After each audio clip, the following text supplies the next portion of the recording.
The abyss, a place of eternal darkness. Unmentionable horrors writhed within. It was here, in this unholy cradle, that Abezethibou was born, not of flesh and blood, but of shadow and sin. His father, Beelzebub, Lord of Flies, his birthright dominion over the darkest corners of creation. A prophecy foretold his coming. A whisper among demons. The son of the flies shall rise. He shall command legions, and his reign shall be one of fire and ash. The prophecy sent shivers down spines, even in the abyss. It spoke of power. It spoke of destruction. Fear was Abezethibou's first taste. It lingered around him like a shroud. Demons, vast and terrible, bowed before him, not out of love, but out of fear. He was a prince of darkness, born into a legacy of damnation. His destiny, it seemed, was preordained. He would rule. He would destroy. The night Abezethibou was born, the sky bled crimson. The earth trembled, even the bravest souls cowered in terror. Beelzebub, his heart cold with pride, held aloft his newborn son. "Behold," he roared, his voice echoing across the abyss, "Abezethibou, my heir. He shall inherit my throne and my power." But a shadow crossed Beelzebub's face. The prophecy. He knew its words as well as he knew his own name.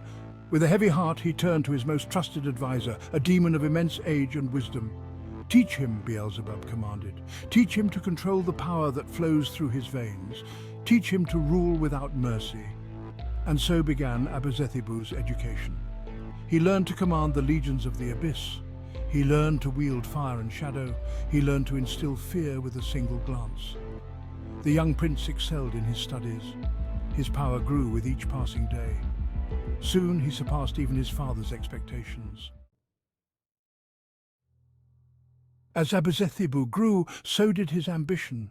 He thirsted for power, craved dominion over all he surveyed. He saw the mortal realm, a tapestry of vibrant life, and desired it for himself. He would conquer, he would rule. His father, sensing the burning ambition in his son's heart, cautioned him. "The mortal realm is not ours to claim," Beelzebub warned, his voice a low growl. "Its inhabitants are protected. Do not test their strength." But Abezethibou paid his father's words no heed. He saw fear in Beelzebub's eyes, fear of the prophecy, fear of his own son. He gathered his legions, a tide of darkness and fury. He aimed his sights on the mortal realm. The time had come for the son of the flies to claim his inheritance. The mortal realm would tremble before him. Section 4. A Kingdom of Ash.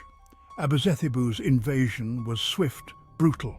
His legions swept across the land, leaving a trail of fire and ash in their wake. Kingdoms crumbled, armies were decimated. Nothing could stand against the might of the abyss. He revelled in the chaos, the fear, the destruction. This, he believed, was his true purpose. He built his own kingdom, a monument to his power. Its foundations were laid with the bones of his enemies. Its towers scraped the heavens, a testament to his ambition. Mortals whispered his name in fear. He was the bringer of darkness, the harbinger of their doom. But even in the heart of his triumph, a seed of doubt lingered.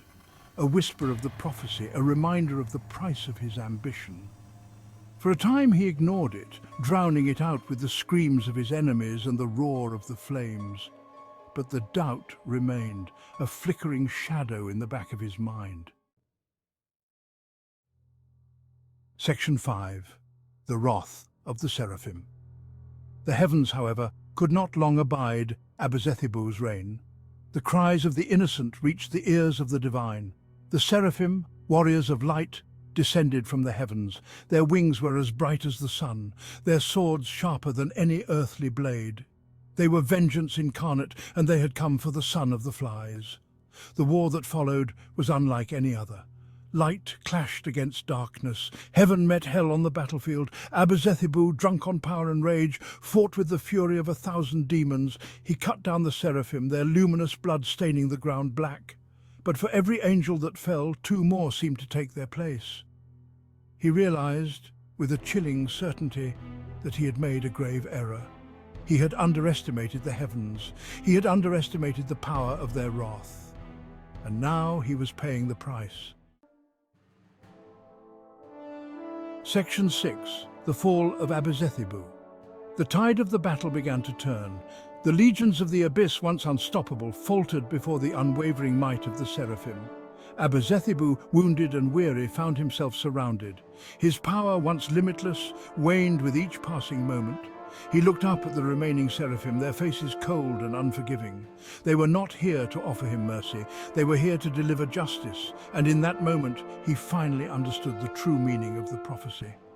It was not a promise of power, but a warning. His ambition had consumed him, blinded him to the consequences of his actions. He had sought to rule, but in doing so, he had only brought about his own destruction. As the seraphim closed in, he closed his eyes and accepted his fate. The son of the flies had fallen.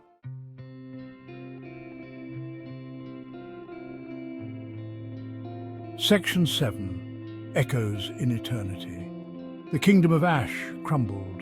The legions of the abyss were cast back into the shadows. The mortal realm slowly began to heal, the scars of Abezethibou's reign fading with time. But the memory of the son of the flies lived on, a cautionary tale whispered among both angels and demons. He became a reminder that power, no matter how great, is fleeting, that ambition, unchecked, can lead to ruin, and that even those born in darkness can choose a different path. His story became a legend passed down through generations, a warning and a whisper, a testament to the enduring power of choice even in the face of destiny.